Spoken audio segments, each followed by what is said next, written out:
Hello and welcome to The Inquisitive Crafter. I'm Katrina Stewart from Crafty Jacks, and today I'm going to be talking to you a little bit about short forward draw. So in spinning there are lots of different ways to draft your fiber out and to get it onto the wheel, but the first way that most beginners learn is short forward. So I'll talk to you a little bit about my wheel setup. So this is a Scotch tension, which means that I have tension on my bobbin.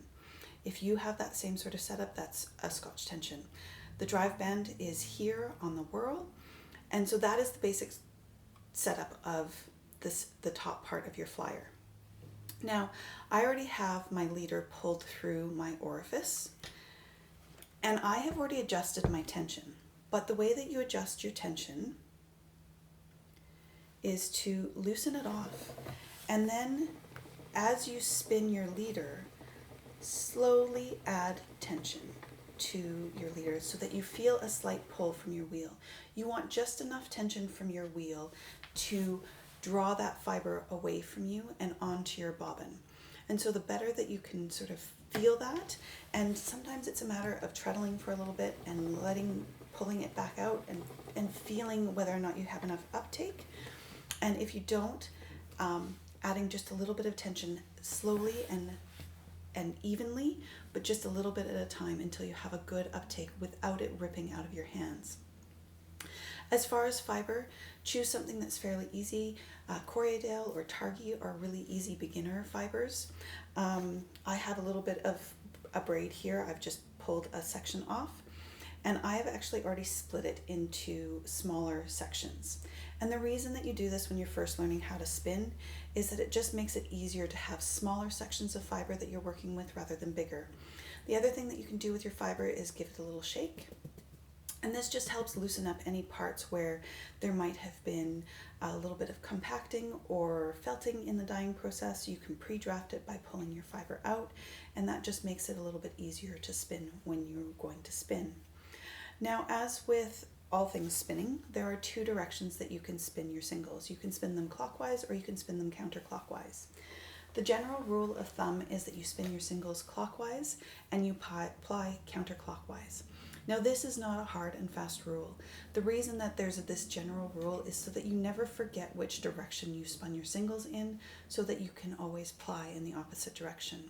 The plying helps to balance your yarn, and so you don't want to be plying in the same direction that you spun your singles.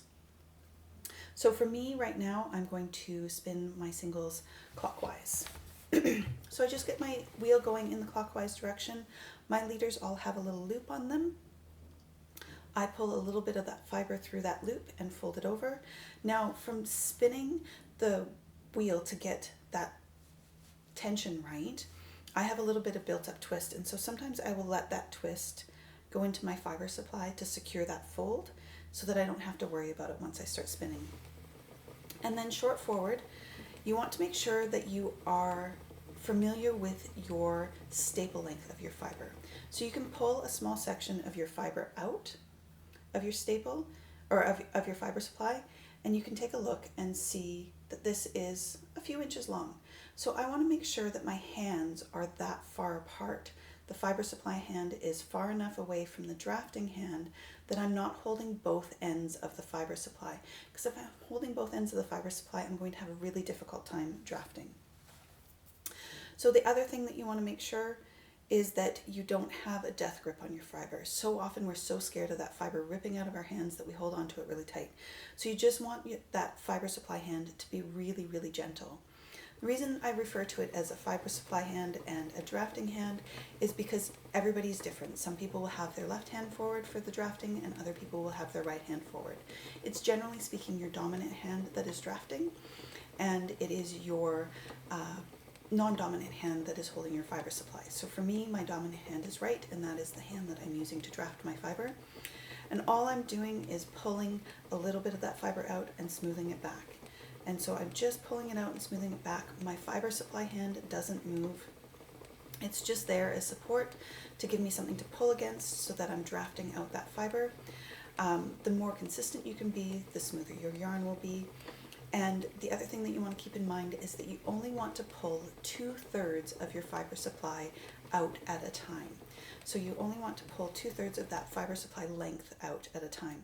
So if you go back to that thought of, this is the length of my fiber, I want to pull about that much out at a time so that a little bit of that fiber is left in there. It just makes for a more consistent spin. So again, just draft a little bit out and spin it back. Now, I'm going to also preface this by saying, please do not compare your beginning to my middle. I've been spinning for several years now, and I have spent a lot of hours practicing my technique. So when I first learned how to spin, my yarn was lumpy and bumpy, just like most people's who are first learning how to spin. Be patient with yourself. Give yourself time to learn a new skill. And don't look at it and go, oh, she makes it look so easy. Yes, it's practice. It's putting that work in. It's putting that time in. It's spending that time doing the work that is going to get you to that place as well.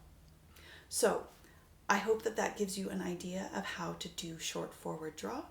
If you have questions that you would like us to answer in a future video, please send your questions to ask@craftyjacks.ca. That's ask@craftyjacks.ca, and we will do our very best to do that for you. Thank you for so much for being here with me today. I hope you have a wonderful day, and I will see you in the next one. Bye for now.